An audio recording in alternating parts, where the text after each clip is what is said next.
parejas donde vamos a trabajar colores y vamos a trabajar la naturaleza. Empezamos, Lice.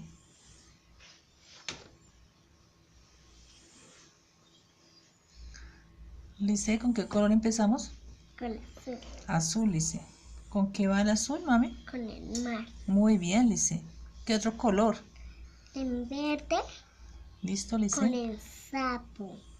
Marca el verde, no marcaste el verde. Para que te haga la pareja. Ahí, clic, clic, clic. Ahí, no, en el verde. Clic. Eso, muy bien. Ya vas 2 parejas. Otra pareja, Lice. ¿Qué es eso? Unas nubes. ¿Con qué va? Con el blanco.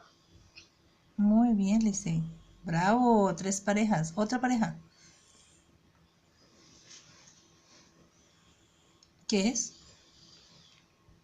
La noche. La noche.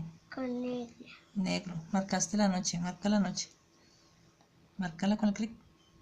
Ahí. Eso, muy bien. ¿Cuál otro?